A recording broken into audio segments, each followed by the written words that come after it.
오지 마요. 제발 오지 말아요. 그만 도망쳐요. 나도 이제 숨지 않겠어요. 당신이 나한테 무슨 자격으로 그런 말을 해요? 없어요. 자격 같은 건 없어요.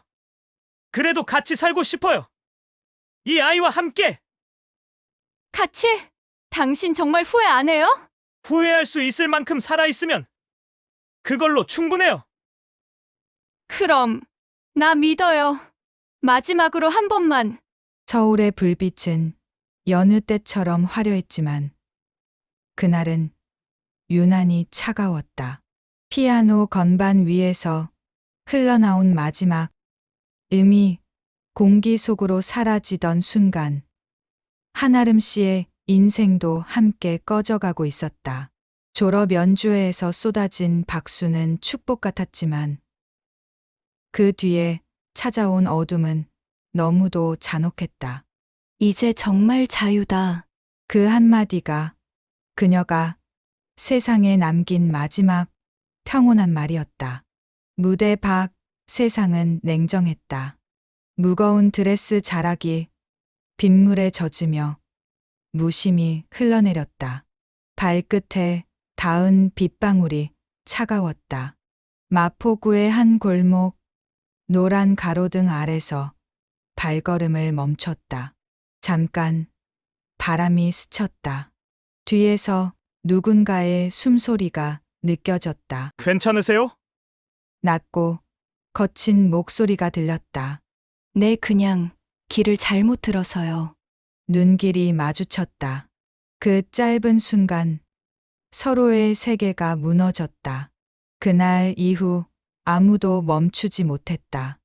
아니, 멈추려 하지 않았다. 누군가는 죄책감에, 누군가는 체면에, 또 누군가는 상처에 갇힌 채 시간만 흘려보냈다. 이 이야기는 그날의 빗속에서 시작된 사랑과 용서, 그리고 가족의 진실에 관한 이야기다. 끝까지 함께 해주세요. 이런 진심, 어린 이야기를 놓치지 않으려면 구독과 좋아요, 알림 설정을 해두세요. 그 한 번의 클릭이 또 다른 이야기의 시작이 될지도 모릅니다. 한아름 씨는 27살 서울 서초동의 고급 주택가에서 자라난 재벌가의 외동딸이었다.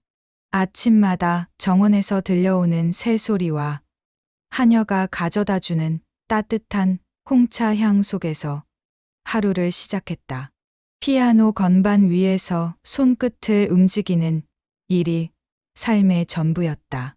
그 세련된 손가락은 누구보다 완벽했지만 정작 마음은 늘 허전했다.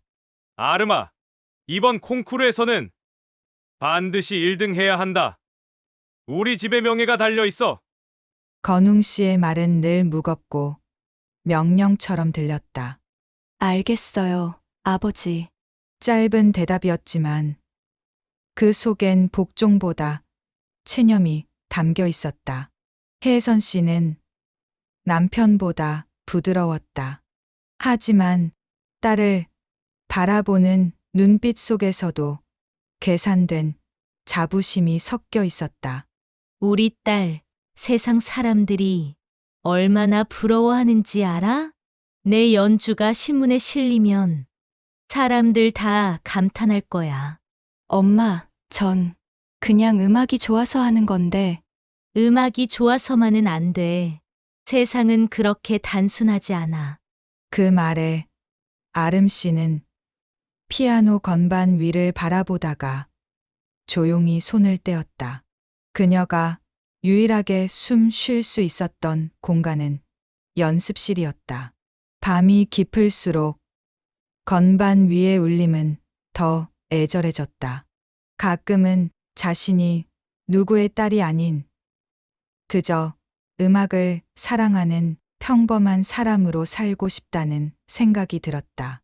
하지만 그 꿈은 허락되지 않았다. 한편 병길 씨는 전혀 다른 세계에 살고 있었다. 32살 경기도의 허름한 반지하방에서 하루를 시작했다. 한때 조직에 몸을 담았지만 그 세계의 폭력과 피비린내에 지쳐 탈출을 시도했다. 이제는 건설 현장에서 일용직으로 일하며 매일같이 묵묵히 일을 했다. 손등은 굳은 살로 가득했고 햇빛에 그을린 얼굴에는 세월의 흔적이 깊게 남아 있었다. 형, 요즘도 밤마다 그 꿈 꿔요? 같은 현장에서 일하던 동료가 물었다. 응, 뭔가 잘못된 일들이 자꾸 떠올라. 그만 좀 보고 싶은데. 다 지나간 일인데 뭐. 지나갔다고 해서 없던 일이 되진 않지. 그 말 뒤로 병길 씨는 담배를 꺼내 불을 붙였다. 서울 마포로 올라온 것도 우연이었다. 잠시 일을 구하러 들른 거리에서 비를 맞으며 서 있던 한 여인을 보게 됐다. 젖은 드레스, 창백한 얼굴, 공허한 눈빛. 그 순간 무언가 가슴 깊은 곳이 흔들렸다. 괜찮아요?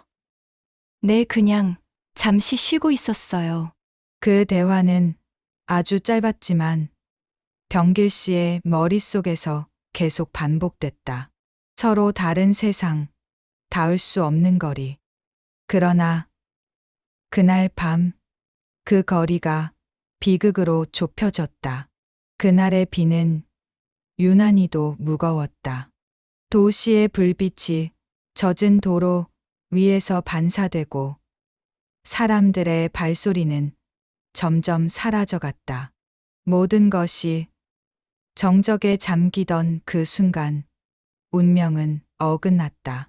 그날 밤 졸업 연주회가 끝난 뒤에 여운이 채 가시지 않았다. 한아름 씨는 홀로 걸었다. 검은 우산 아래로 빗방울이 부딪히며 부서지는 소리만 들렸다. 김 기사가 대기하던 차를 지나치며 괜찮으시겠어요? 라고 묻자 혼자 있고 싶어요. 짧게 대답하고 골목길로 향했다. 그 골목은 마포역 근처 가로등 몇 개만 희미하게 켜진 좁은 길이었다. 피아노 연주를 마친 손가락이 아직도 떨리고 있었다. 비에 젖은 드레스 자락이 종종 걸음마다 물결처럼 흔들렸다. 그때였다. 뒤에서 누군가가 다가왔다. 비 많이 오네요. 낮고 거친 목소리였다. 그러게요. 갑자기 쏟아져서. 이 시간에 혼자 다니면 위험해요. 괜찮아요. 금방 가요. 아름 씨는 잠시 웃으며 대답했지만 눈빛엔 긴장이 스쳤다. 낯선 남자의 시선이 자신을 따라오는 것이 느껴졌다. 골목 끝으로 향하며 속도를 높였지만 발소리가 뒤따랐다. 비가 쏟아질수록 공기 속에 섞인 불안이 짙어졌다. 잠깐만요. 남자의 손이 팔을 잡았다. 순간 몸이 굳었다. 손 놓으세요. 그럴 생각은 없어요. 나도 모르겠어요. 왜 이러는지. 말이 끝나기도 전에 세상이 흔들렸다. 가로등 불빛이 깜박였다. 비가 모든 소리를 삼켰다. 우산이 떨어지고 피아노 연주회 때 쓰던 악보가 물에 젖어 번졌다. 그 안에 적혀 있던 작은 메모. 진짜 나로서 살아보기. 그 문장은 빗물 속으로 천천히 사라졌다. 시간이 얼마나 흘렀는지 알 수 없었다. 차가운 공기 속에서 정신을 차렸을 때 옷은 흙투성이었고 손은 떨리고 있었다. 하늘은 여전히 잿빛이었고 주변은 고요했다. 모든 소리가 사라진 듯한 정적 속에서 아름 씨는 허공을 바라봤다. 왜 나한테 이런 일이. 그 목소리는 바람에 섞여 사라졌다. 주변엔 아무도 없었다. 단지 비냄새와 젖은 흙냄새만 남아 있었다. 그날의 기억은 그렇게 봉인되었다. 누구에게도 말할 수 없었고, 누구도 그 진실을 알려고 하지 않았다. 이제부터 시작될 고통은 단지 한 사람의 불운이 아니라 세상 전체가 외면한 잔혹한 현실이었다. 새벽 3시, 창밖의 빗소리는 아직도 멎지 않았다. 한아름 씨는 떨리는 손으로 휴대폰을 들었다가 다시 내려놓았다. 누구에게 뭐라고 말하지? 거울 속 얼굴은 낯설었다. 눈 밑이 시퍼렇게 멍들어 있었고 어깨엔 긁힌 자국이 남아 있었다. 피아니스트로서의 손가락은 여전히 하얗지만 그 위로 떨림이 멈추지 않았다. 새벽녘 김 기사가 문을 두드렸다. 아름 씨, 괜찮으십니까? 대답이 없었다. 대신 피아노 소리가 들렸다. 흐트러진 머리카락 사이로 건반을 누르는 손끝은 울음을 참고 있는 듯 미세하게 떨렸다. 음계는 엉켜 있었고 멜로디는 곧 끊겼다. 아름아, 괜찮니? 세선 씨의 목소리가 문틈으로 들어왔다. 괜찮아요. 그냥 좀 피곤해서요. 그럼 내일 아침에 병원이라도. 싫어요. 아무도 오지 말아 주세요. 문 너머의 대화는 그렇게 끝났다. 하지만 김 기사는 그날의 이상한 공기를 느꼈다. 무언가 큰일이 있었음을 말하지 않아도 알 수 있었다. 그날 오후 김 기사는 회사로 전화를 걸었다. 회장님, 아가씨께서 좀 평소 같지 않습니다. 무슨 소리야? 다 큰 애가 피곤할 수도 있지. 건웅 씨의 목소리는 냉정했다. 그게 아니라 얼굴이 너무 창백하고 어쩐지 겁먹은 표정이었습니다. 헛소리 말게. 다른 사람한테 그런 말 흘리지 마. 알겠나? 건웅 씨는 그 말을 끊고 나서도 잠시 눈을 감았다. 체면, 언론, 회사, 명예, 그 단어들이 머릿속에서 소용돌이 쳤다. 무언가 불길한 예감이 들었지만 그 감정을 인정할 수 없었다. 그날 밤 아름 씨는 피아노 앞에 앉아 손을 내리고 있었다. 이 손으로 다시 연주할 수 있을까? 눈물이 떨어졌다. 건반 위로 번진 눈물 자국이 작은 강을 이루며 흐르고 있었다. 전화기가 울렸다. 낯선 번호였다. 병길이에요. 숨이 막혔다. 미안합니다. 정말 미안합니다. 전화하지 마세요. 다시 보고 싶지 않아요. 하지만 그날 이후로 잠을 잘 수가 없습니다. 당신 목소리 듣는 것도 괴로워요. 통화는 짧게 끊겼다. 방 안의 공기가 무거워졌다. 바닥에 흩어진 악보 위에 빗방울처럼 눈물이 떨어졌다. 피아노 건반을 바라보다가 아름 씨는 조용히 입을 열었다. 나는 이제 어디로 가야 하지? 그 말은 누구에게도 닿지 않았다. 그녀가 앉은 자리 위로 아침 햇살이 스며들었지만 그 따뜻함조차 차갑게 느껴졌다. 밖에서는 여전히 비가 내리고 있었다. 그날의 고요함은 앞으로 닥칠 더 큰 고통의 전조였다. 며칠 후 재벌가의 대저택 안은 이상하리만큼 조용했다. 평소 같으면 하녀들의 발소리와 피아노 연습 소리가 들려야 했지만 그날은 정적만 흘렀다. 식탁 위의 은식기들은 반짝였고 창문 너머로 햇살이 쏟아졌지만 그 안에 사람들은 숨을 죽이고 있었다. 회장님, 아가씨가 외출하셨습니다. 김 기사가 머뭇거리며 말했다.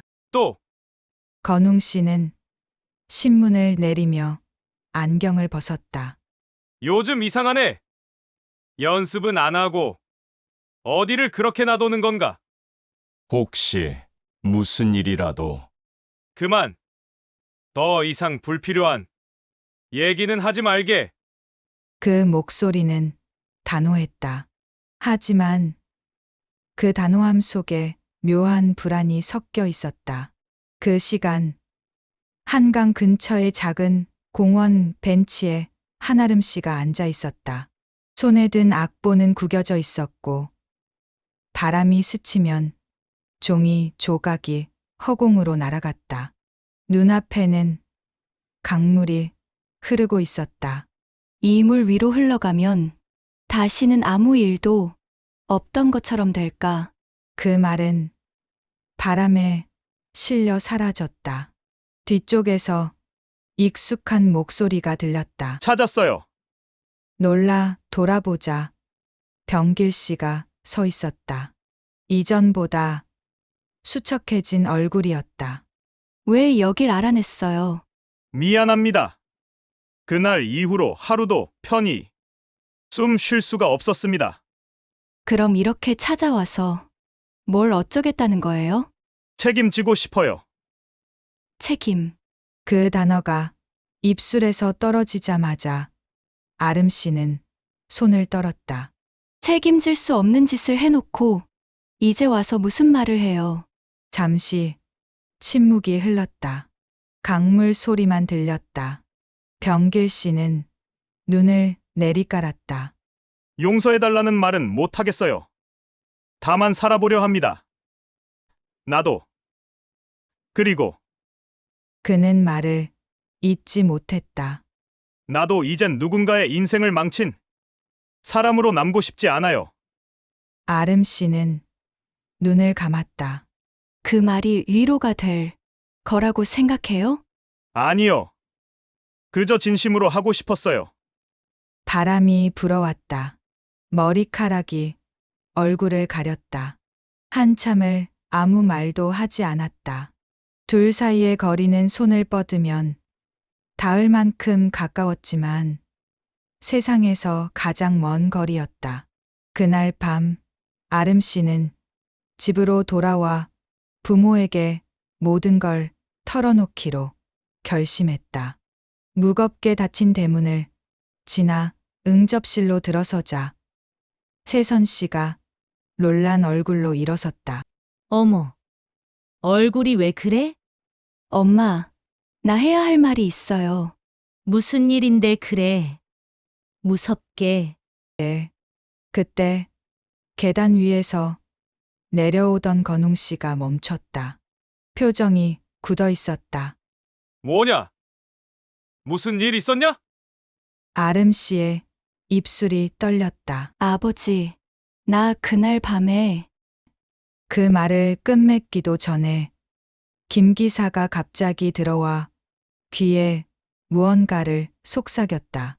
건웅 씨의 얼굴이 간숨에 차가워졌다. 그만해. 아버지, 그만이라고 했다. 순간 공기마저 얼어붙었다. 혜선 씨는 그저 눈을 피했다. 지금은 아무 말도 하지 말고 내일 아침 유학짐부터 싸라. 유학이요? 지금 그런 얘기를 이 집안의 체면이 달린 문제다. 더는 말하지 마라. 그 말에 아름 씨는 더 이상 말을 잇지 못했다. 눈물이 떨어졌지만 누구도 닦아주지 않았다. 그날 밤 피아노 건반에 손을 얹고 마지막으로 한 곡을 연주했다. 멜로디는 흐느낌처럼 흔들렸고 손끝의 떨림이 소리로 번져나갔다. 그 연주는 집안의 벽을 넘어 창밖 어둠 속으로 사라졌다. 그리고 아무도 모르게 한 생명이 그 안에서 자라기 시작했다. 가을이 깊어질수록 한아름 씨의 몸은 점점 무거워졌다. 불빛이 비추는 거울 앞에 서면 낯선 그림자가 따라붙었다. 이 안에 생명이 있다는 게 믿기지가 않아. 손끝으로 배를 어루만지며 조용히 중얼거렸다. 그 목소리는 희미했지만 두려움과 애착이 뒤섞여 있었다. 그녀는 부모에게 이 사실을 말할 용기가 없었다. 집 안은 여전히 고요했다. 건웅 씨는 회사와 체면, 이야기를 반복했고, 혜선 씨는 눈길조차 피했다. 저녁 식탁 위의 은그릇들이 반짝거렸지만 그 안에 담긴 공기는 냉랭했다. 아름아, 피아노는 계속 치고 있니? 네. 하지만 요즘은 손이 조금 아파요. 그래도 연습은 해야지. 몸이 피곤하다고 멈추면 다시 돌아오기 힘들다. 그 대화는 평범해 보였지만 그 아래엔 깊은 단절이 있었다. 밤마다 피아노를 치려 하면 배 속에서 미세한 움직임이 느껴졌다. 그때마다 눈물이 났다. 이 아이는 무슨 죄가 있을까? 말을 잇지 못하고 고개를 떨궜다. 병길 씨는 여전히 그 근처를 맴돌았다.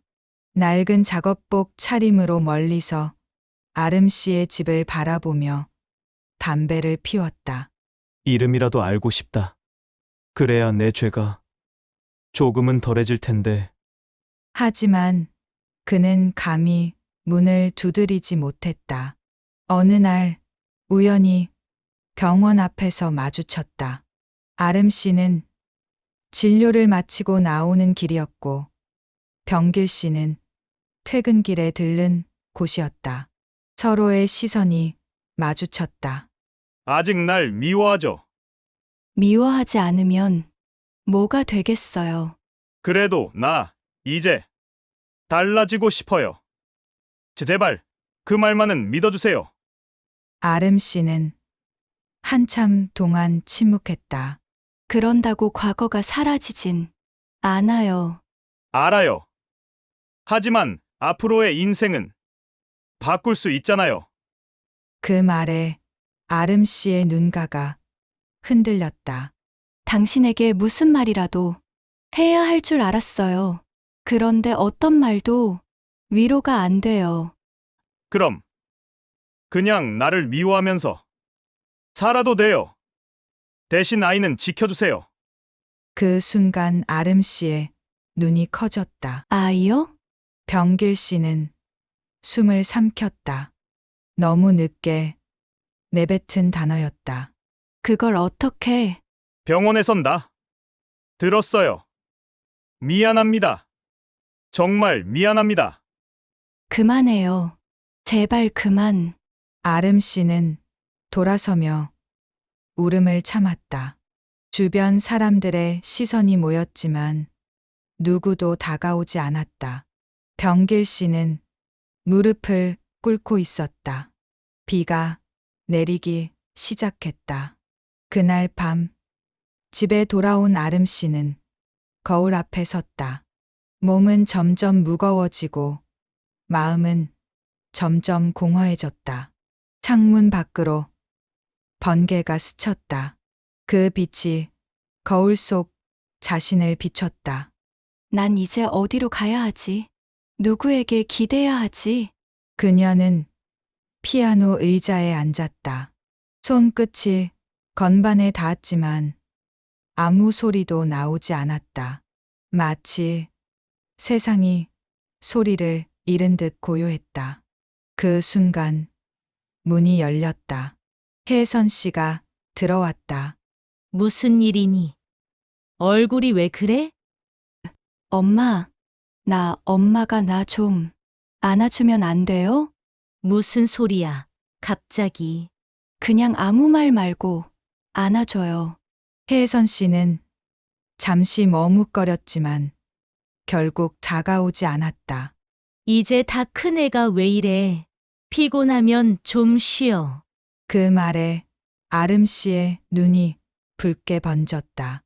그날 밤 피아노 위에 한 장의 메모가 남았다. 내가 무슨 잘못을 했을까? 이 세상에서 나와 이 아이는 어디로 가야 할까? 그 메모를 끝으로 한아름 씨는 다음 날 새벽 아무 말도 남기지 않고 집을 나섰다. 서울 외곽으로 향하는 버스 안은 새벽 안개에 잠겨 있었다. 차창에 비친 얼굴은 점점 창백해지고 있었다. 손바닥 위로 빗물이 맺혔다. 그 속에는 눈물 한 방울이 섞여 있었다. 한아름 씨는 손으로 배를 감싸며 중얼거렸다. 조금만 더 버티자. 곧 끝나겠지. 이제 다 괜찮을 거야. 하지만 그 말이 끝나자마자 눈물이 다시 흘렀다. 버스가 정류장에 멈췄다. 그녀는 천천히 내려 오래된 다리 아래로 향했다. 강물은 잔잔했지만 그 표면 아래에는 소용돌이가 일고 있었다. 그 자리에 잠시 서 있던 아름 씨는 하늘을 올려다보았다. 엄마, 나 이제 피아노 안 칠래요. 손이 너무 아파. 어릴 적 말했던 그 한마디가 떠올랐다. 그때 어머니는 웃으며 말했었다. 그럼 아파도 예쁘게 쳐야지. 우리 딸은 남다르잖아. 그 기억이 떠오르자 목이 메었다. 나 남다르기 싫었어요. 그 말이 강물에 닿아 메아리처럼 번졌다. 멀리서 차가 멈췄다. 낡은 트럭이었다. 병길 씨가 내렸다. 얼굴은 피로와 죄책감으로 굳어 있었다. 제발. 너는 혼자 두지 말아요. 그가 다가오자 아름 씨는 뒷걸음질 쳤다. 오지 마요. 제발 오지 말아요. 그만 도망쳐요. 나도 이제 숨지 않겠어요. 당신이 나한테 무슨 자격으로 그런 말을 해요? 없어요. 자격 같은 건 없어요. 그래도 같이 살고 싶어요. 이 아이와 함께. 그 말에 아름 씨의 눈이 크게 떨렸다. 같이 당신이 원하면 나 평생 무릎 꿇고 살아도 돼요. 이 세상이 그걸 용서할 것 같아요? 내 부모가, 내 이름이 그럼 다 버려요. 나도 버릴게요. 이름도 과거도 다. 잠시 침묵이 흘렀다. 두 사람 사이로 바람이 불었다. 낙엽이 흩날렸다. 그 바람 속에서 피아노 선율처럼 희미한 감정이 피어났다. 아름 씨의 입술이 미세하게 떨렸다. 당신 정말 후회 안 해요? 후회할 수 있을 만큼 살아있으면 그걸로 충분해요. 그 말에 아름 씨의 눈에서 눈물이 쏟아졌다. 그녀는 더 이상 말을 잇지 못하고 고개를 숙였다. 손끝이 떨렸고 심장은 빠르게 뛰었다. 하지만 그 두려움 속에서 희미한 생명력이 느껴졌다. 배 속의 아이들이 움직였다. 이 아이들 나보다 강하네요. 그 말에 병길 씨는 눈을 감았다. 당신이 강한 거예요. 그러나 그 순간 멀리서 들려오는 사이렌 소리가 공기를 갈랐다. 무엇인가 심장이 쪼그라드는 듯한 불길한 예감이 스쳤다. 다리 위로 한 줄기 바람이 거세게 불었다. 이제 그만 돌아가요. 제발. 병길 씨의 손이 뻗어졌지만 아름 씨는 뒷걸음질 쳤다. 눈물이 번진 얼굴 위로 빗방울이 떨어졌다. 돌아가면 또 아무 일도 없던 척 하겠죠. 난 이제 그게 더 무서워요. 그녀의 발이 다리 끝에 멈췄다. 그때 갑자기 몸이 휘청였다. 병길 씨가 소리쳤다. 아름, 손끝이 닿았다. 하지만 미끄러졌다. 그 한순간 세상이 멈췄다. 모든 소리가 사라지고 시간마저 느려졌다. 공기 속엔 절망과 사랑이 뒤섞여 있었다. 차가운 강물의 냄새가 코끝을 스쳤다. 그녀는 눈을 감았다. 아가야, 미안해. 엄마가 조금만 더 버틸게. 그 말은 바람 속으로 사라졌고 세상은 다시 고요해졌다. 서울 응급센터의 붉은 불빛이 새벽 어둠을 찢었다. 사람들의 발걸음이 분주하게 오갔고 복도마다 금속성 냄새가 퍼져 있었다. 스트레처 위에는 한아름 씨가 누워 있었다. 피로 물든 드레스가 의료진의 손끝에 닿자마자 얼룩이 번졌다. 그녀의 숨소리는 약했고 배 위로 묘하게 불규칙한 움직임이 느껴졌다. 심박 약합니다. 수축이 시작됐어요. 지금 바로 수술 들어갑니다. 의사들의 목소리가 겹쳤다. 하지만 아름 씨의 시선은 천장 한 곳에 고정되어 있었다. 아이들 살려주세요. 제발.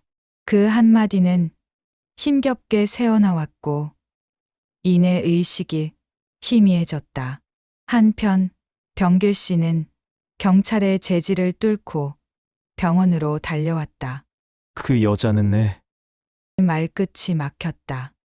입술이 떨렸고 손등은 피로 물들어 있었다.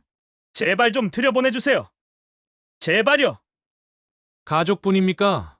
가족은 아니지만 부탁드립니다. 단 한 번만. 그 목소리에는 절박함이 묻어 있었다. 잠시 후 간호사가 다가와 낮은 목소리로 말했다. 지금은 안정 상태가 아닙니다. 하지만 곧 아이가 태어납니다.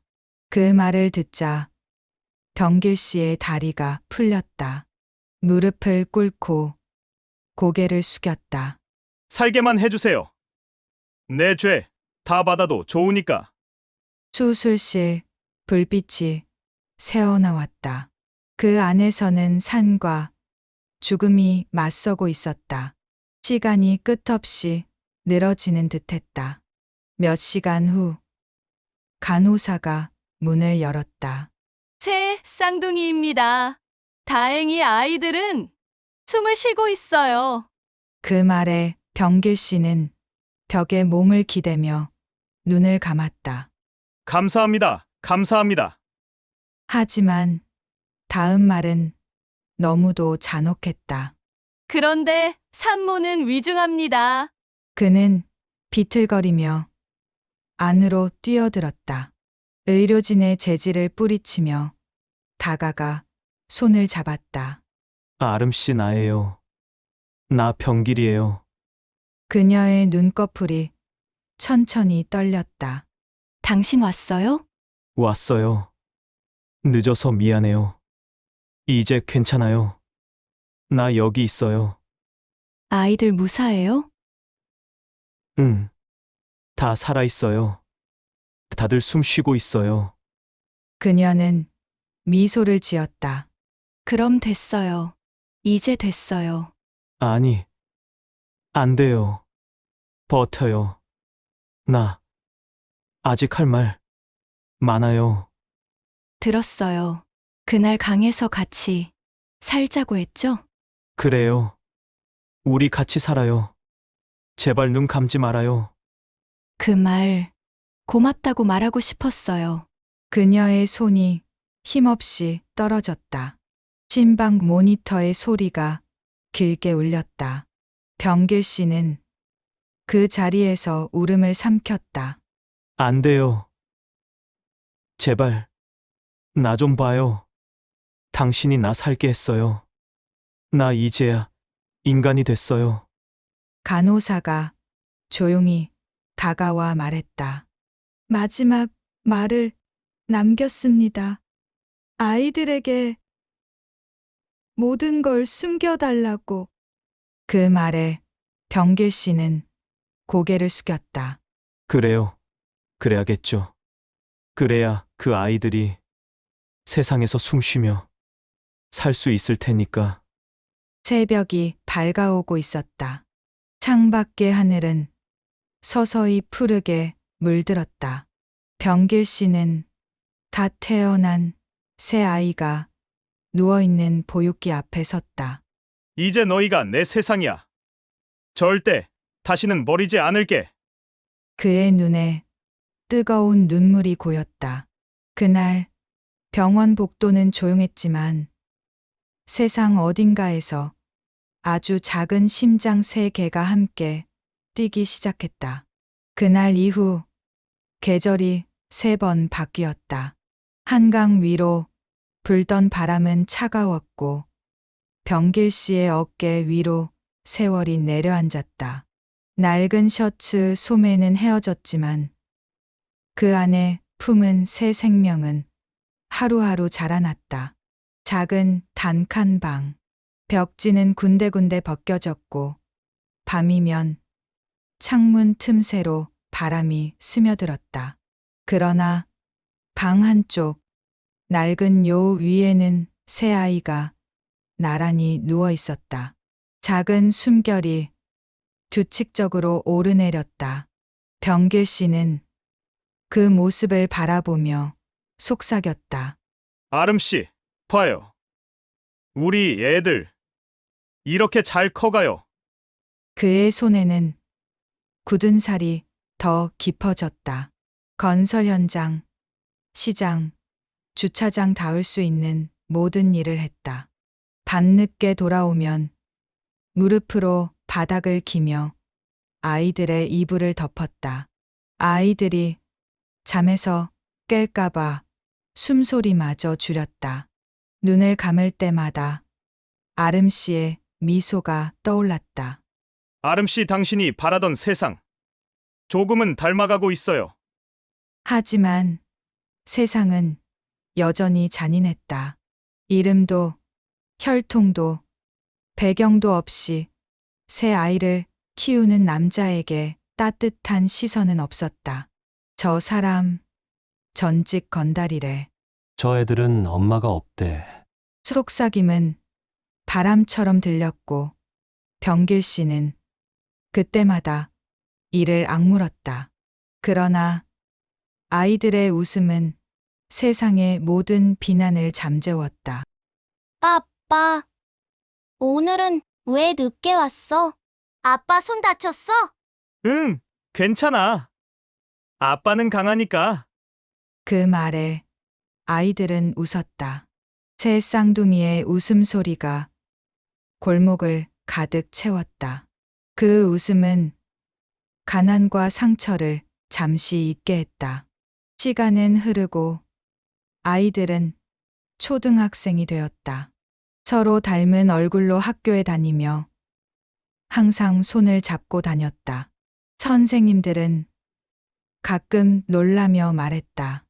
이 아이들은 어쩜 이렇게 서로를 잘 챙기죠?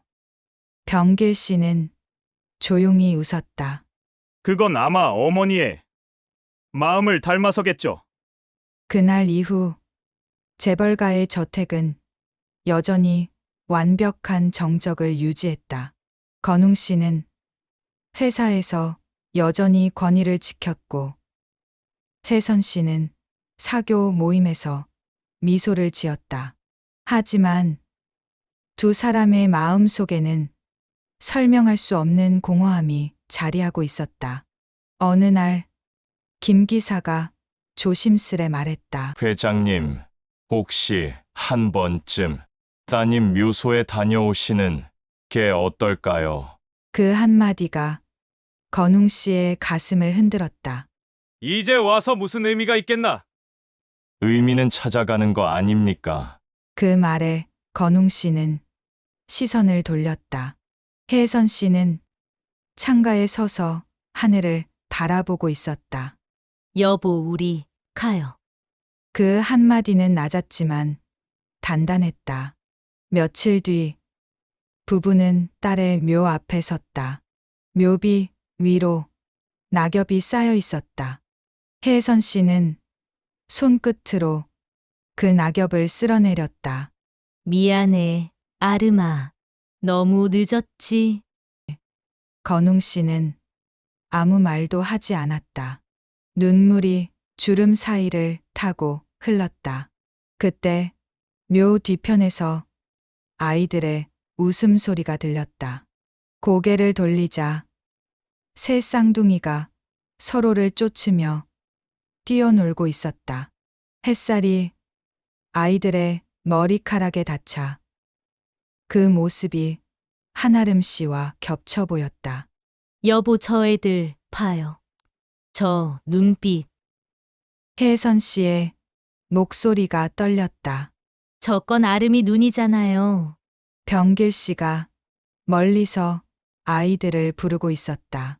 얘들아, 이제 가자. 건웅 씨는 주저앉았다. 가슴 속에서 오래 묻어두었던 감정이 터졌다. 이럴 리가 없는데. 이럴 리가. 하지만 눈앞의 아이들은 그 어떤 설명보다 분명했다. 그 눈빛, 웃음, 걸음걸이, 모든 것이 딸과 같았다. 그날 저녁 병길 씨는 묘 앞에 섰다. 뒤에는 재벌 부부가 있었다. 이제라도 진실을 아셔야겠죠. 그의 목소리는 떨렸지만 확고했다. 그 아이들은 한아름 씨의 아이입니다. 혜선 씨는 숨을 삼켰다. 건웅 씨는 한참 동안 아무 말도 하지 못했다. 그럼 그 아이들. 지금까지 제가 키웠습니다. 그분이 마지막으로 부탁했거든요. 아이들에게 진실을 숨겨달라고. 숨겨달라니 왜? 당신들이 모른 척 했으니까요. 그 말에 공기가 멈췄다. 혜선 씨는 손으로 입을 막았다. 아름아, 미안해. 우리 너무 늦었어. 그녀는 무너졌다. 건웅 씨도 고개를 숙였다. 이제라도 용서해 줄까? 우리 같은 부모를. 묘비 옆에서 새 아이가 꽃을 내려놓았다. 할머니, 할아버지, 왜 울어요? 그 순수한 물음에 아무도 대답하지 못했다. 대신 건웅 씨는 아이들을 품에 안았다. 미안하다, 미안하다. 내 딸아. 그날 비가 내리지 않았다. 맑은 하늘 아래에서 네 사람의 눈물은 햇빛에 반짝였다. 오랜 침묵 끝에야 진실이 그들을 하나로 묶었다. 해가 기울 무렵 묘역은 주황빛으로 물들었다. 바람이 잔잔하게 불었고 잎사귀 사이로 빛이 흘러내렸다. 병길 씨는 새 아이의 손을 잡은 채 묘 앞에서 무릎을 꿇었다. 아름 씨 약속 지켰어요. 아이들 정말 잘 컸어요. 이제 혼자 아니에요. 당신의 세상 내가 지켰어요. 새 아이는 묘비의 작은 국화를 올려두었다. 엄마, 오늘은 우리가 왔어요. 작은 목소리가 흙 속으로 스며들었다. 그 말은 마치 기도처럼 조용하고 따뜻했다.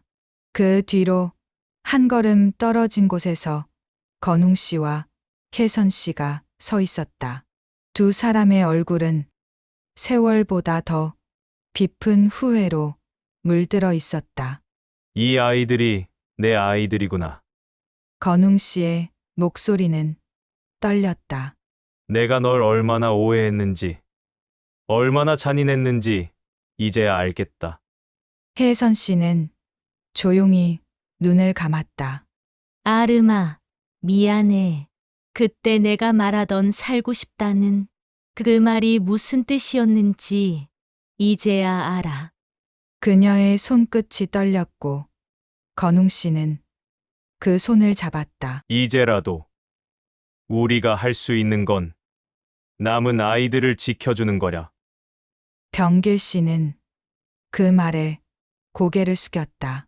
그게 아름 씨의 마지막 부탁이었습니다. 아이들이 세상에서 떳떳하게, 따뜻하게 살 수 있길 바랐어요. 잠시 침묵이 흘렀다. 바람이 지나가며 세 사람의 머리카락을 흔들었다. 그 바람 속에 마치 한아름 씨의 웃음소리가 섞여 있는 듯했다. 건웅 씨는 아이들을 바라보았다. 세 아이는 서로 손을 꼭 잡고 있었다. 그 모습은 마치 한때의 딸이 남긴 마지막 악보처럼 아름답고 완전했다. 그는 천천히 다가가 새 아이를 품에 안았다. 이제부턴 우리 함께 살자. 이 아이들이 내 손자, 내 피라는 걸 숨기지 않겠다. 그 말에 병길 씨는 눈을 감았다. 고맙습니다. 정말 고맙습니다. 혜선 씨는 아이들의 머리를 쓰다듬었다. 너희 엄마는 세상에서 제일 아름다운 사람이었단다. 그걸 꼭 기억해줘. 네, 할머니. 엄마는 언제나 우리 안에 있어요. 그 순수한 대답이 공기를 울렸다.